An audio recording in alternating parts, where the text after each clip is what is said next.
पवारसाहेब मार्केटवाडीला गेले हा त्यांचा नित्याचा क्रम आहे की अशी एखादी घटना घडली तर प्रत्यक्ष त्या ठिकाणाला भेट देऊन त्याच्यातली वस्तुस्थिती काय आहे ती समजून घ्यायची. परंतु या वोटिंग मशीनवर काही अविश्वास ठेवण्यासारखं काही नाही. ते बरोबर लोकसभेला त्यांनी तोच निर्णय दिला जो विधानसभेला दिला. विरोधी पक्षामधल्या अनेक आमदारांनी काल शपथ घेतली होती. त्यातल्या काही आमदारांनी आज शपथ घेतलेली आहे. मात्र अजूनही राष्ट्रवादीमधले आपले जुने सहकारी अजून दिग्गज नेते अजूनही शपथ घ्यायची बाकी आहेत. वाटतं घेतील ना.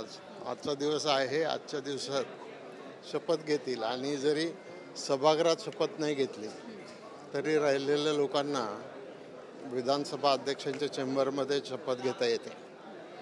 त्यामुळे काही कारणामुळे ते जर बाहेर असतील तर ते आल्यावर शपथ घेतील अध्यक्षांच्या समोर.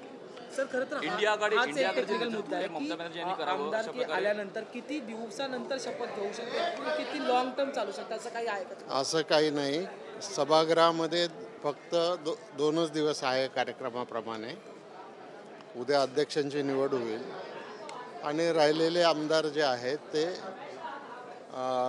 अध्यक्षांच्या चेंबरमध्ये शपथ घेऊ शकतात. बेळगावमध्ये एक मराठी साहित्याचा मेळावा बेळगावमध्ये आयोजित करण्यात आला होता. पण बेळगावमध्ये महाराष्ट्र एकीकरण समितीच्या लोकांना जी ती बंदी घालण्यात आलेली आहे आणि त्याच्यामुळे पुन्हा एकदा सीमावाद होताना पाहायला मिळते. कसं बघतात या घटनेला पुन्हा एकदा? नाही, आता हा सीमावाद जो आहे तो वर्षानुवर्ष सुरू आहे. त्याच्यामधल्या काही केसेस कोर्टामध्ये सुद्धा आहेत आणि या कोर्टामधल्या केसेस आणि हा जो सीमावाद आहे हे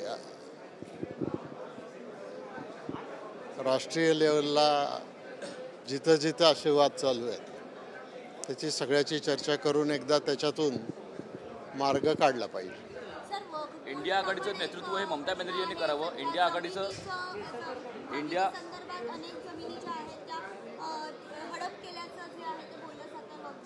काय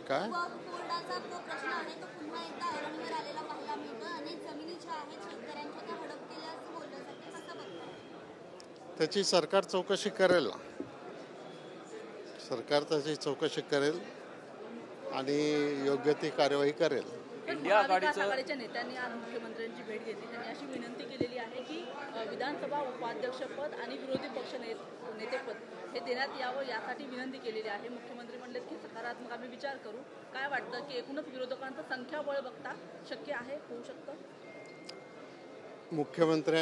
मुख्यमंत्र्यांनी हे आधी स्पष्ट केलेलं आहे की या बाबतीत विधानसभा अध्यक्ष जो निर्णय घेतील तो आम्हाला मान्य असेल. सर, इंडिया आघाडीचं नेतृत्व हे ममता बॅनर्जी यांनी करावं यासाठी सध्या आपल्याला हालचाली पाहायला मिळत आहेत. स्वतः शरद पवार यांनी सुद्धा काल वक्तव्य केलेलं आहे की त्यांचं नेतृत्व करण्यास विचार करत आहे. कसं पाहता एकंदरीत या सगळ्या गोष्टीकडे? मी काय आता राष्ट्रीय पातळीवरचा नेता नाही आहे आणि त्यामुळे ममता बॅनर्जींचं स्टेटमेंट मी वाचलं वर्तमानपत्रामध्ये आज. आणि शेवटी हा महाविकास आघाडीचा प्रश्न आहे आणि राष्ट्रीय आघाडीचा प्रश्न आहे. तर त्यांनी त्याच्यामध्ये बसून ते निर्णय घेतील. पण हा प्रश्न काही राज्य लेवलचा नाही. सर, भास्कर जाधव यांनी महाविकास आघाडीकडनं मुख्यमंत्र्यांची भेट घेतली आणि त्यांनी अशी मागणी केली की विरोधी पक्षनेत्याच्या बाबतीत चर्चा झाली पाहिजे. तुम्ही कसं बघताय, म्हणजे तुम्ही सत्तेतला भाग आता? असं आहे की पार्लमेंटमध्ये सुद्धा 2 टर्ममध्ये विरोधी पक्षनेते नव्हते तरीसुद्धा विरोधी पक्षनेत्यांचे सगळे अधिकार ज्यांची संख्या जास्त आहे त्या पक्षाला दिले गेले. आता याबाबतचा निर्णय मुख्यमंत्री आणि 2 उपमुख्यमंत्री बसून त्याच्यामध्ये घेतील. मग विरोधी पक्षनेतेपद असो किंवा त्याच्यामध्ये उपाध्यक्षपद असो, याचा निर्णय मुख्यमंत्री आणि 2 उपमुख्यमंत्री घेतील.